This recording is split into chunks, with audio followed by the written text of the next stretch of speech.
Well, not much really.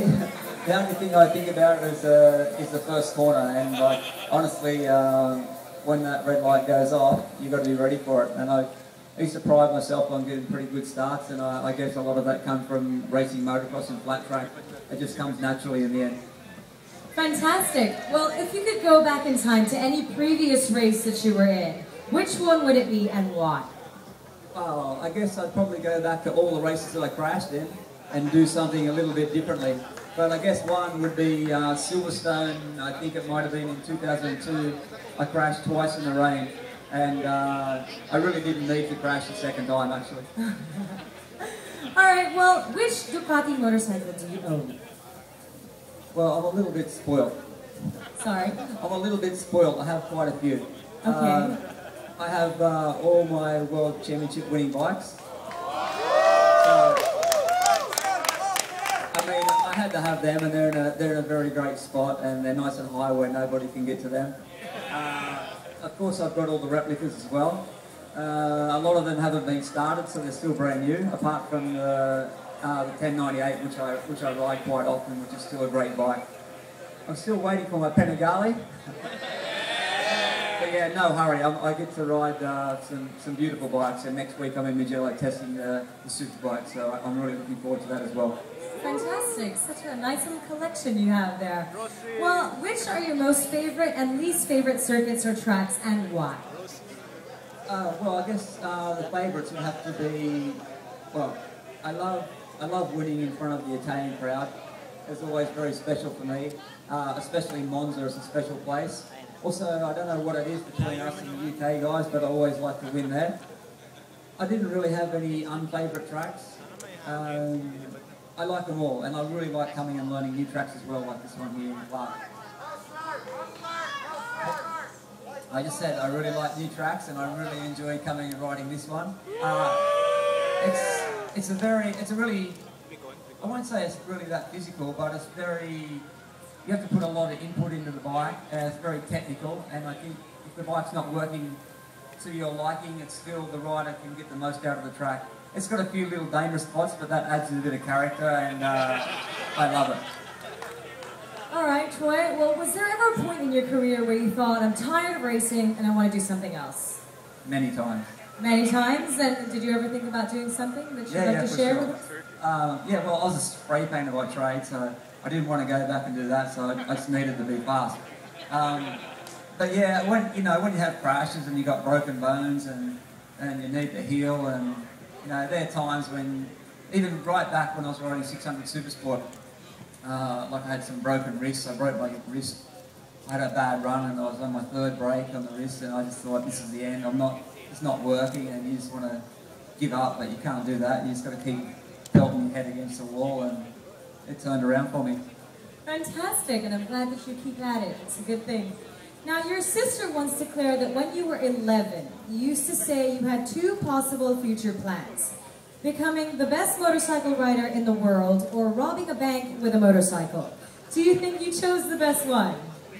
I don't know, because one of my mates, one of my best friends is a bank manager, and we've talked about it many times. And he's got the keys, so it'll be much easier. I think it is probably a little bit easier, the path. I think I just give it away, so I better not do that. All right, do you have any superstitions or rituals before you ride a bike?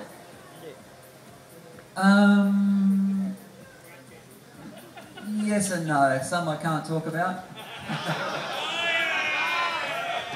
Sometimes you've got to keep the roan levels high. All right, well, we'll let you keep those a secret then. If you could choose a flight ticket for you and all your family, where would you decide to go? That one's too difficult to answer because there's so many beautiful places in the world, and I've been to so many beautiful racetracks, but I haven't been to the beautiful places. I'm always at the racetrack, so I really love Europe, so anywhere in Europe works well for me. And I hope you get a chance to travel more around the Philippines. Yeah, first time here, but it won't be the last. It's beautiful out here. You need to get some more, right? Everybody's been very accommodating, and everyone's got a smile on their face, and that's what we all like to see. Yes, you're very welcoming here in the Philippines. So who is the funniest rider you have ever ridden with? Sorry?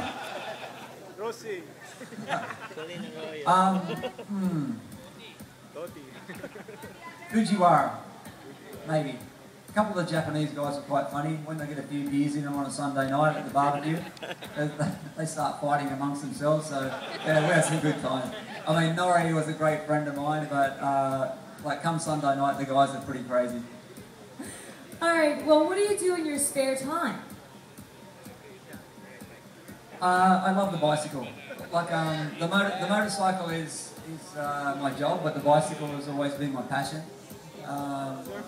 Surfing, yeah, a little bit of surfing, but not so much. No, I love the bicycle, that's it.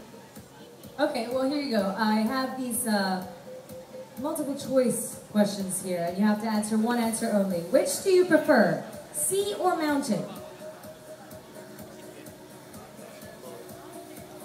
Sea. Sea? Sea. Shower or bath? Shower. Oh, that was quick.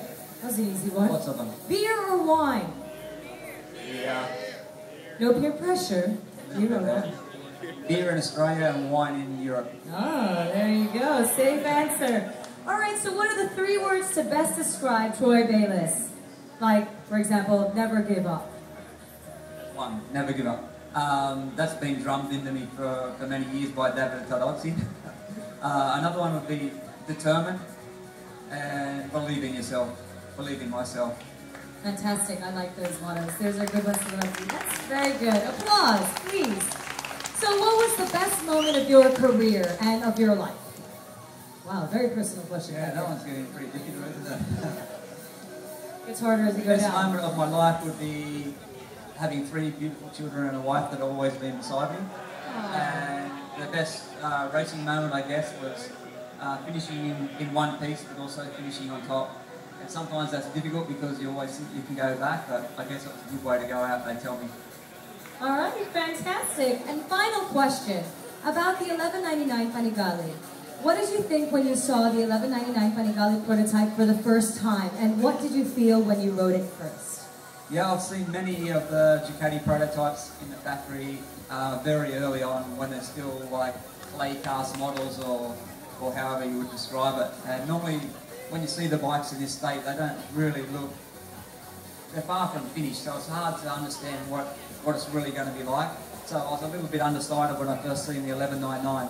But when I first rode the bike straight away, I put my ass on the seat and I just felt like I was on an old Ducati, and I knew straight away the bike was going to be magic.